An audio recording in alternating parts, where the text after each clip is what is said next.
What's going on, everybody? Welcome into Fantasy Alarm Sports Talk. I'm your host, Howard Bender. With me, of course, my regular partner here on Tuesday afternoons. What's going on, everybody? Adam Welcome Ronis. into Adam, Fantasy what's going on, Alarm man? Sports Talk. How you been? How you holding up through the craziness of the world here?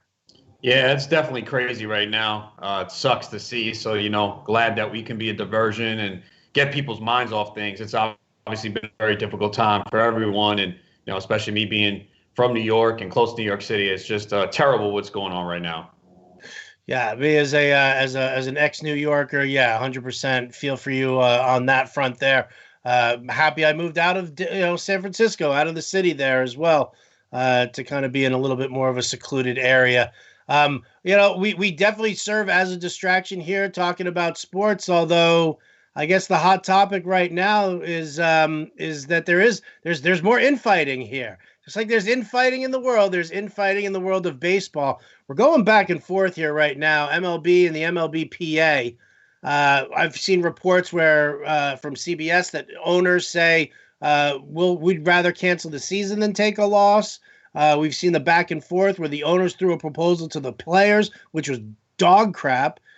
Players come back with one. They've now talked about an even shorter season to go down to 50, 60 games. They're saying that's more of a last resort, more of a negotiating standpoint. But, man, I got to tell you, with the thoughts of possibly starting up late June, and even let's say July 4th, if they want to get a 3-week spring training in there, Adam, to help everybody prepare for the season.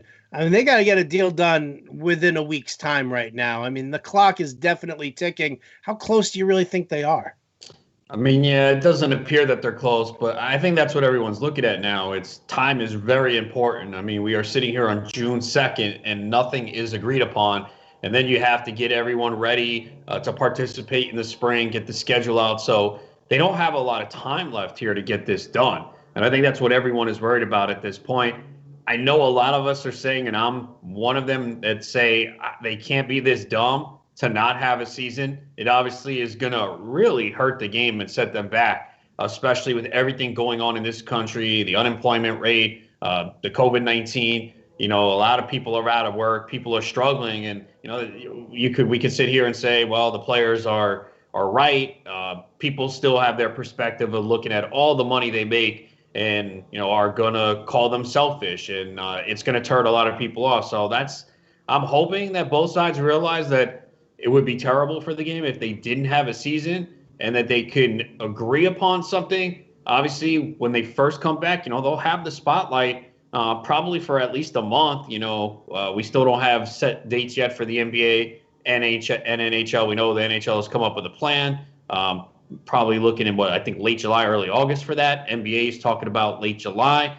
So if they are able to come back early July, baseball would be, the first big sport back, and you would have to think people will be clamoring to watch, wager on it, DFS, and maybe there's still people who do want to play seasonal, especially if they come to an 82-game schedule. So we've seen the players talking about 114. Then we hear this 50 to 60 game. You hope somehow they can meet in the middle and get this done. So still holding out hope, but that's the biggest thing that we're looking at right now is the timeline. You would think that an agreement has to be reached by the end of the week for them to come to the timetable that they want. So we got to hope that it happens really soon. How firm do you think those rumors are right now as far as, I think it was July 22nd was the day that I saw for NBA possibilities. And Gary Bettman, turned around and said that it's going to take at least 3 weeks to a month to really kind of finalize everything. But, all that was at the tail end of May. Do you think the other sports like basketball and hockey are sort of bowing, pushing later and later? Because it's going to be an abbreviated, it's going to be a playoff run for them. It's not even going to be finishing the season.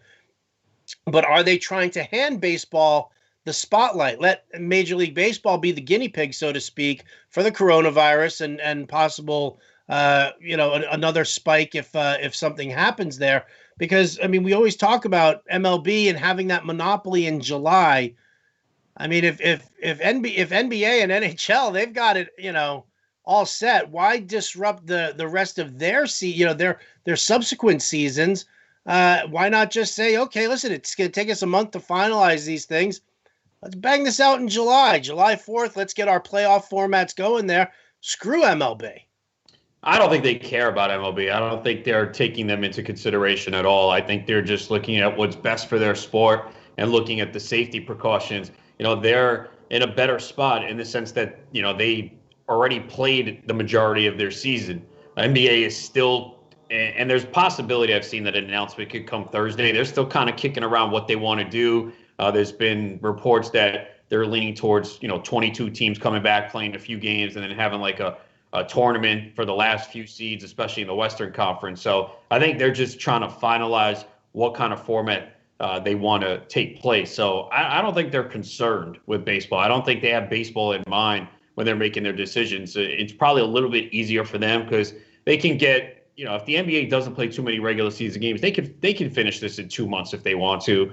And, that would be August, September, and then have their draft and start the season on Christmas or late December, which, a lot of people have said for a long time the NBA should do that. That's kind of when they get the first spotlight anyway. We all know Christmas Day, there's been like 5 NBA games beginning at noon. And I think even the casual player who has been all engrossed by football, they'll say, oh, you know what, I'll watch some NBA on Christmas. They might not sit there and watch every game like the diehards, but, they'll tune in and maybe throw in a DFS lineup or wager on a game. So they'll probably experiment with that and see how that goes. So I just feel like the other sports, there's not as much of an urgency because they only need about 2 months to crown a champion, where baseball there is. I mean, even if you're only playing 50, 60 games, something has to be determined soon. I mean, clearly the players don't want that. They want to try and get paid as much as possible. So I think that's the biggest hang up right now. But if that report is true about the owners not really caring about the season, that's a problem because they're just going to – that's the biggest problem right now. If that report is true, we don't know what it is. You know this with negotiations, both sides throwing out a bunch of crap to the media to get it out there so people can side with one another. But if it's true that the owners really don't care, and you kind of get that impression based on everything that's occurred, that it's not really a big deal to them. I think the players absolutely want to play. They want to get their paychecks, where it feels like the owners maybe like, not a big deal. Yeah, well, you sit there and you look at what the owners and not a big deal. That's definitely bothersome as well. I was talking to Jim Bowden about this on the Fantasy Alarm Show. He was saying they just need 3/4 of the vote in order for it to pass. So if there are a couple of stodgy holdouts from the owners, at least then, they would probably need somewhere in the neighborhood of 8 to 10 teams to really turn around and say that. Now, sure, you can probably earmark a couple of small market teams with, super cheap ass owners, which will probably do that. But nevertheless, for me, it's kind of interesting, though. Like, if I were in the NBA, if I could get the green light early enough, I'd want to give my guys, especially if we're going to start the season all of a sudden now on Christmas Day for 2021, I'd want to give everybody as much of an off season to, try and help them out for as long as possible, adjust the date of a draft or anything like that, but to at least give you enough time to set it up. It's not even about knocking NBA players for refusing to play on a back-to-back. It's just a matter of really needing to make those preparations for a new season to start up a little later on. Super important that for MLB to get that monopoly in July. Is that really is that the much needed push? Without that, how bad does it look for this game? I think it's not necessarily for them to have the spotlight. I think it's just necessary for them to play. You hope early July, obviously, because that would give them probably, at least 3 weeks. If the NBA does start late July, it would give them a few weeks. And again, people are just clamoring. Yeah, I know there's some sports now going on, but we got to be honest. There's some people who just don't care about golf, NASCAR, and MMA. No disrespect to those sports. I'm not really into them. I did place some wagers over the weekend in MMA, just to get some action. So there's some people like that, but there's some people that, are only into the major sports. Maybe they're only into baseball and the NFL. Maybe they're only into the NBA. So they're clamoring for something. And, July comes, there's no sports on, and baseball's the first one to come back. I got to think there's still going to be people at home, not gone back to work yet, that are going to want to watch because we've just missed live sports. Like, in our lifetimes, we've never gone this long without the major sports. You know, I say it all the time. I schedule like everything around sports. Right. Obviously, it's what I do for work, and it's important that I watch these games in order to develop the opinions and have the proper analysis. But even if there's like a Saturday and I'm not assigned anything, like if there's a big game, like I'm gonna make my plans around it, and I'll be like, you know, if I have a girlfriend at the time, yeah, let's go to lunch today at 2:00. I got to be home for this game at 7. You know, so I'm so used to that, and it's just now that we haven't had it, it's just a very weird feeling. Oh, Adam. All circling around the social life. Look at that. I guess I need, I don't know, man. Maybe my wife needs to give me a hall pass so I can remember what it was like. I don't know. Out of the game for so long, and you know, thankful for that. Anyway, all right, we'll wait and see what MLB does. Obviously, you know, one of the things that we have talked about is really not finalizing any kind of a plan from a fantasy standpoint, until we actually know what's going to happen in the real world. Now, one of the topics of news, as I was scrolling through, and you know, it's kind of funny, man. I feel like I'm like scrolling through like the sports news, like John Oliver or Jon Stewart, where I'm trying to find just the dumbest things that happen. And obviously, everybody was all afluster yesterday with the news that Henry Ruggs punctured his thigh somehow while he was helping a friend move. I mean, first of all, you're an NFL player, Adam. All right. You're making how much money? If your friend asks you to help him move, why don't you turn around and be like, you know what? Let me pay for the movers here for you. Let me get other people to do this so I don't have to break my back helping you carry a couch upstairs or anything like that. I mean, is it just the most inane thing that we're having to deal with? Or is this one of those like Jeff Kent says he fell off of his truck while washing his truck when really it was like a dirt bike accident? Yeah, a lot of these injuries that I think come out are actually cover-ups. Like I've known someone who told me about an NBA player covered up their injury, and then the team found out about it and was furious. So they do try to hide it. Obviously, they could be doing something they're not supposed to do. So it's always difficult to know exactly which are real, which are fake. And then sometimes we sit there and go, all right, if you're going to cover up this injury, this is the best excuse you have to come up with. So yeah, I mean, we've seen some injuries over the years that are just weird, that we kind of just sit there and we can't fathom. And you have to think that there's probably some cover up there where these injuries can't be true. On the other hand, there are people that are just brittle. I'm sure you've come across. I played softball with a teammate. This guy was hurt every single game. Didn't matter what, whether it was sliding, tweaked it. It was every time. And you know how like someone's hurt, they're down, and everyone goes around to see if he's okay. After the third time, I said, I'm not making the trip from the outfield to the infield. This happens every game with this guy. He's just brittle. Some people are built that way. You know, it could be a mental thing. It could be a physical thing. Their body's brittle. So, you know, it's probably true. People can get hurt in helping someone move, you know, something lands on you. But I do think a lot of these injuries are lies, and they're covered up. And I guess it's hard to come up with an excuse. So they're like, you know what? Let's come up with this. It sounds so ridiculous that people would be like, there's no way they would make an excuse and say he hurt his back sneezing. Who does that? Well, that, you know, right? Sammy Sosa, wasn't that what it was? He hurt his back sneezing. Well, you know what? I mean, look at Ruggs. I mean, if it's a puncture, because listen, at some point we'll learn exactly what the nature of the injury was, and you know, some story will come out. But I mean, how else are you going to sit here? I mean, you know, is it like just Buddy's like got his hand up and he's with the ice pick and he's doing that around his fingers, thinking that he's funny, and then all of a sudden he jabs Henry Ruggs in the thigh. Like, I mean, how does that happen? Like, I get the Jeff Kent, oh, I fell off my truck while I was washing the roof, and that's how I hurt my arm. How do you explain a puncture? It's like asking Plaxico Burress, how'd you get shot in the leg, dude?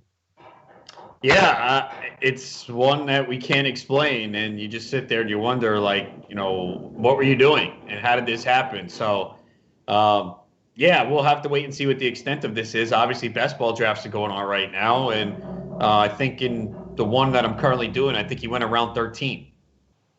Okay. I mean, which, listen, I think we're seeing, thankfully, we're starting to see some of these guys drop down in the ADP, like that, the whole concept of the rookie love that you get post draft, NFL draft, kind of fading out a little bit there. So seeing the Henry Ruggs stuff, I was actually in a conversation with John and Pemba, who's, talking to us, who's producing for us today, as far as like ridiculous injuries, and I continue to go back to because it's something that was just, it was insane. I was in the middle of all of these amazing trade discussions. I had so many people who are like rookie lovers, who are just salivating at the concept of trading for Clint Barmas in 2000. I think it was 2003, where the dude was hitting like 475 by the end of May. And, it was like already getting ready to like trick into June. And you were like, oh my God. So the offers that I'm getting from the Colorado shortstop, who is just knocking the crap out of the ball. And he breaks his collarbone while schlepping deer meat up the stairs for Todd Helton. I mean, that's one of those ridiculous ones where you're like, I mean, this has to be true. Like Helton had to have been doing some rookie hazing here. Yeah, it could be. I mean, that's sometimes, you sit there and wonder, like, no one can make up this excuse, right? Like, who's this creative? Are these guys Hollywood writers? They're writing movies. Like, where did they come up with this stuff? And I don't know. Maybe they have a department on MLB teams, or they got one guy like, hey, if any injury strikes, we need to have the excuses ready. So deer meat, yeah, that's a good one. But yeah, it's crazy ones. I don't remember any affecting my fantasy team. There might have been one. Remember the year Milton Bradley tore his ACL when he got tackled by his manager? Oh, was it? Yeah. Okay. So yeah, he did. Didn't he get hurt? Didn't he get hurt again? Also, like jumping up and down, like in an argument with an umpire or something. Also, right. That might have been the same one, but he was arguing, and then his manager tackled him, and the result was a torn ACL. And I think it was the end of the year. And remember, Milton Bradley had spurts where he was tearing it up for fantasy. He was very inconsistent throughout his career, but there were times where that guy was on fire and was a guy you picked up off the waiver wire. Yep, I was picking him up off the waiver wire. The year Plaxico Burress shot himself in the leg was another one there. Was that during the season? No, it was during the off season. Okay. But my wife had him in a keeper league and was all set to keep him that season. So it was kind of funny to see that kind of derailment, so to speak. I mean, yeah, the Barmas one was probably the worst one for me. I mean, I just, the number of trade offers that I was like weighing and options and stuff like that, and screw me for not pulling the trigger fast enough.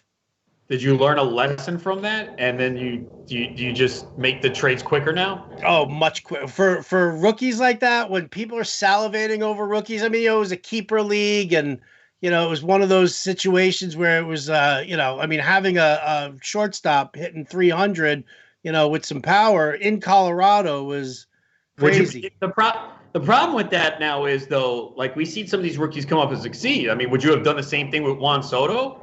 Like, Juan Soto kind of came out of nowhere. He was not supposed to be the top prospect that year. He came up, tore it up. So would you have done that with Soto? Did you? Like, no, because so Juan Soto won me NL Labor.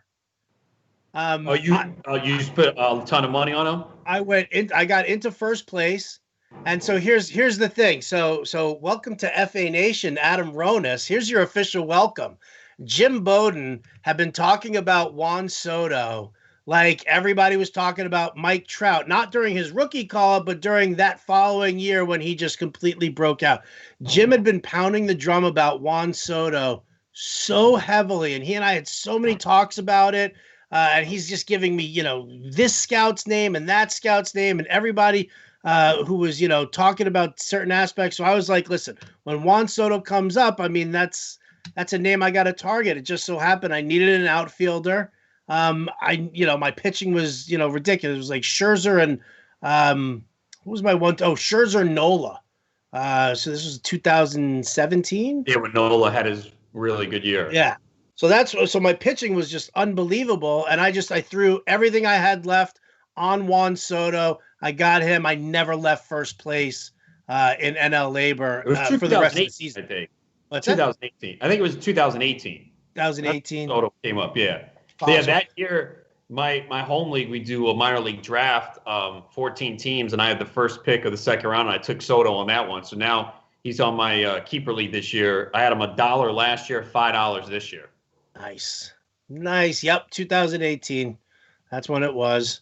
All right. More NFL news that we're sitting here covering. I mean, I'll talk about my Labor win, wire. Have you ever had a wire-to-wire win? I actually did last year in the SiriusXM host league. I didn't realize it. Lenny Melnick was messaging me. He's like, dude, you've been in first place since day one and you haven't lost it. It's like, that's pretty impressive. It definitely hasn't happened in Tout Wars. I think the first year I won Tout Wars, like, I had a big lead and then I blew it in August and I was so distraught. I'm like, I cannot believe that I'm going to let this go. And then fortunately my team woke up in September. And then I think the second year I had to come back and win. Like, I started off slowly. But yeah, like baseball, it's very rare. So I did it in the SiriusXM host league last year. I know that. Yeah, I was freaking out. I mean, I had like a 15-point lead midway through the season. And then, and everybody stopped talking, everybody stopped answering my trade emails. And I had whipped through, all of my fab budget, with the exception of like $2 or $3 just in case something bad happened. And Mike Gianella, I think, from Baseball Prospectus, got within about like a 2 or 3 point lead. Isn't it amazing how often that happens? Like, you see a team that dominates for 3-4 months, and then all of a sudden September comes and the lead is down to like 2 or 3, and you're like, how the hell did this happen? Yeah. Well, it's because everybody stops trading with the first place person and he doesn't have any more bid money left and everybody's gunning for him. And I was watching some of the trades that were going back and forth, and it was, let's see if I can catch Bender and let's do it from there. So wire to wire, that was my only wire to wire in the history of my fantasy experience there. So I was pretty pleased that that happened to come in Labor too. It's always nice when it's a high profile league. Let's go back to some of the football news that we're seeing right now. A lot of talk here about tight ends, and you're in the Scott Fish Bowl, right? Yes. Yeah. So tight end premium league, and we'll talk about more of this. This is actually going to be a topic for Table That Discussion tomorrow's episode, so you guys want to pay attention to that. But with tight end premium leagues being like the new rage, it's like now it's like the new super flex, and it's just a way again of adjusting the value of certain players at certain positions because the position is usually dog crap. I'm looking at George Kittle with the contract negotiations for San Francisco, and then I just see another report saying something to the effect of that the Niners are going to negotiate with probably get a deal done with Raheem Mostert before they get a deal done with George Kittle. Which, I mean, I could see it as long as that your bread and butter lies with Kittle and maybe not Raheem Mostert, who was a journeyman before, like, stepping up. But does that give Kittle like a little like that chip on your shoulder of having to prove yourself here for a contract negotiation? Do you does that elevate a guy for you? No. I mean, there's been studies on this, and there's really no conclusion. I mean, yeah, it's easy to say, oh, well, he's playing for money. I mean, the way I look at it, NFL players are playing for money every year. I mean, their contracts are not guaranteed. Can be ripped up at any time. Look at Todd Gurley, what happened to him. So, you're playing year to year anyway. So it's all about the guaranteed money and how much you get. So it's not going to move up a guy for me. It doesn't affect where I rank a guy. Okay. All right. Interesting. I don't know. I just, we see it so often. I mean, Adrian Beltre is, I immediately always run back to him. I'm always a sucker for power hitting third baseman, and yet for rookie power hitting third baseman. And Beltre was one of those guys who I just couldn't believe it was a contract year every single time, paycheck player. So that does nothing for you. All right. I can dig that. So you're just still George Kittle. Is he your number 2 tight end? Yeah, he's number 2 for me. I haven't landed him in any draft yet, not because I've avoided him, just because of the spot he's gone. I probably do want to do a draft upcoming where I take that tight end in the 3rd or 4th round just to kind of see how it pans out. I was hoping to do that with Mark Andrews in my last draft, but he didn't make it back. Again, I don't have a set strategy with tight ends. A lot of people say, well, I'm going to avoid them early on. I'm flexible. I've mentioned this before. Last year, I got Kittle in 2 drafts. It was not a plan. It was not my design, but one draft, it was the first pick of round 4, and the other one was a super flex league where he fell to round 4. So at that point, I'm like, all right, if people are going to let him drop, I'll take him. And obviously, he had a good year. And I don't even think we've seen like the best of him. Like, to me, he's a guy that could have a 9-10 touchdown season. We haven't seen it yet. I'm amazed that, he doesn't get the ball more in the red zone near the goal line. I know, obviously, they run the ball so effectively, but, maybe they're not as dominant this year or playing from ahead and they have to throw a little bit more. But Kittle's a guy that, look how much better his numbers would look if he had a 8, 9, 10 touchdown season. He's never scored more than 5. Each of the last 2 years, only 5 touchdowns. Just grab all those Kendrick Bourne touchdowns and move them over to Kittle. Got to get rid of Kendrick Bourne. Right, dude. I've won quite a bit of money on DFS on Kendrick Bourne.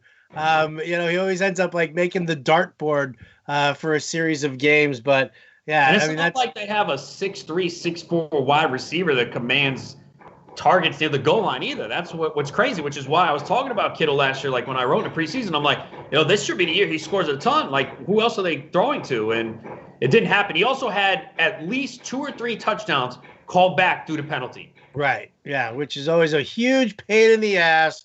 And I've seen that. Well, let's see what happens with Brandon Ayuk. He's only 6 feet tall, but has a that dude's got long ass arms. So that should be interesting to see what kind of a vertical game he plays. Now, just to wrap things up real quickly here, obviously it's a slow news day in the world of sports. So I thought it would be a good idea. We've done a number of these shows, whether it's Table That Discussion, Fantasy Alarm Sports Talk, Roundtable on Sirius XM. One of the things that you've been talking so much about as far as the running back situation goes, and how we're kind of overrating a lot of these running backs. And you're a very staunch proponent of the fact that if you're going to leave me these wide receiver ones, in the late first round, early second round, I'm going to take those guys. So I thought it'd be a good opportunity to get some of Adam Ronis's most overrated running backs. You can base it off of ADP. You can just base it off the fact that you think that this dude is just colossally overrated. I will say this. I've only done best ball drafts so far. So, yeah, I want to try and get running backs early if I can. But when it comes to redraft leagues, I'm not going to have the same strategy because I can fix it in season, mostly through the waiver wire. I play in some leagues with trades, but obviously you have that option as well, even though it's really difficult to trade for running backs. But in best ball, yeah, I've been taking running backs pretty much in the first round. I don't know if I've taken a receiver yet, maybe on the turn. But I think there's just such a demand for running backs that people are going to feel pressured into, I got to take a running back here. I got to get 3 running backs in the first 4 rounds. And I just think it's not going to work. One guy who I think's overvalued is Todd Gurley. And I understand this is what people are saying about Todd Gurley. Well, Atlanta didn't do anything. They didn't draft another running back. They didn't bring anyone else in. They must believe in him. Well, Dirk Cutter a few weeks ago said, we don't know the physical shape Gurley's in. Right. I don't know if they did a physical. Here's the thing that we do know. He's got an arthritic knee, okay? He had an ACL injury in college, and he had a bad year last year. What are you talking about? He scored 14 touchdowns. Okay, are you going to count on that again? Atlanta has not had a good running game. Gurley had 223 carries, the fewest in his career. He averaged 3.8 yards per carry. And I know the Rams' offensive line wasn't as good, but even his involvement in the passing game wasn't as good. I mean, 4.2 yards per target. This was a guy that was in the 5-6 range. And if you watched him, he did not run well laterally. North-south, he was fine, but he did not move well side to side. He wasn't breaking tackles. So, yeah, he's set up to get a big workload in Atlanta. That's what we want, right? But I'll go back to Le'Veon Bell last year. We loved him for volume, and he got it. Wasn't very good volume. He didn't score much. Didn't help you win a championship. So, yes, volume is important, but we got to look at everything here. And I'm just worried about Gurley. And I know people are going to say, well, he played in 15 games last year. Okay, good. You saw the way the Rams were treating him early in the season. They were really limiting his touches. So I just think I seen him go in the 3rd round of my last draft. And I'm sorry. If he's the best running back on the board, and there's good wide receivers there that I'm confident in, I'm gonna take that wide receiver. I'll figure it out, man. I just feel like it's gonna happen a lot this year. We're already seeing it, like 10, 11 guys in the first round of running backs, and yeah, wide receiver is deep, but I think in the after the 5th, 6th round, there start to be some question marks. So if you're able to get 2 good running backs in the first 2 rounds and you like them, and then you can come back with 3 receivers or 2 receivers and a tight end, sure. But I think there's going to be situations where people feel pressured. They're going to say, oh, my goodness, the running backs, they're dropping. I got to get one. And I think some people are going to get the wrong ones this year. Well, I think a big part of that was that we didn't really see a whole lot of running back injuries last year. And the year before, they were dropping like flies left and right. Now, last year, all of a sudden, I think there were like maybe 2, 3 significant injuries where a guy lost time and you ended up needing his backup. So, I think as far as overrating goes, yeah. Listen, I'm always been a running back heavy guy, always been that way. But yeah, if you're gonna leave me DeAndre Hopkins to join, to decide between DeAndre Hopkins or one of these rookie running backs like a Clyde Edwards-Helaire whose helium is just getting absolutely insane. Yeah, I'll happily take myself a DeAndre Hopkins for sure. Look, and again, I always say be flexible. The current draft I'm in, again, it's best ball, so I might not do this in a redraft league, but 3 of my first 5 picks are running backs. It just happened to be that it worked out that I like the running backs there. Well, best ball, I mean, again, best ball to me, strategy-wise, it's load up on the running backs early because if you're starting 3 wide receivers, you're going to draft 6 or 7 wide receivers anyway in that many rounds. So, you only need 3 to go off per week. So all of a sudden you can afford to go for those Desean Jacksons or some of the other just the boomer, the Robbie Andersons, the boomer bust kind of guys because you don't need them to pop off every single week. Yeah, that's why it's a different strategy because again, you can't go to the waiver wire and like you said, you could look at almost every wide receiver. There's going to be 3, 4 big weeks, especially for the guys that are vertical threats and stretch the defense. I mean, Desean Jackson had a huge week 1 last year. Like people forget because he didn't really play most of the season, but I think he had like 146 yards and 2 touchdowns to open the year. And if he still has that speed and he can somehow stay healthy, I mean, that's a guy that you can get late that should have some big weeks. But that's in a scenario where you don't have to set your lineup. You don't have to worry about it. It's much more of a headache trying to figure out when to start Desean Jackson in a redraft season league. All right. Well, so that's the time that we've got going on here for today. Big thanks to all of you for tuning in. Obviously, these are topics that Adam and I are going to spend countless hours discussing over and over again. Next week, the Fantasy Alarm NFL Draft Guide. The initial part of that draft guide drops, and then we've got content flowing out throughout the entire time. And we're going to do some of these live streams, and we'll keep those live streams maybe a little private so that if you're getting the draft guide, you're getting some extra attention from us there. Don't bug out there, Adam. Don't worry. We'll get you your $9.95 a minute for taking part in this. All right. That's all that matters. All right. Again, a big thank you to John and Pemba for producing today's. I'm all over the place today. Big thank you to John and Pemba for taking part and producing for us. Big thanks to Adam Ronis as always for his time. Catch him tonight. We've got from 5 to 7 the Fantasy Alarm Roundtable discussion. You're gonna want to tune into that. Then Adam is back and forth with Fensty tonight. Is it NBA trivia night tonight? No trivia. We've had 3 trivias, and I won them all, and I think Justin's ready to move on to another sport. He's like, new show plan. Well, you can catch Justin Fensterman with Adam Ronis tonight, 11 p.m. Eastern on Sirius XM Fantasy Sports Radio. So you got a lot of Ronis here tonight. Roundtable discussion, Alarm After Hours, this live stream here. More Ronis. Hashtag more Ronis. You need it. You want it. Going to help you with your fantasy teams. That's going to do it for us here on Fantasy Alarm Sports Talk. Thanks for tuning in. I'm Howard Bender. We'll catch you next time.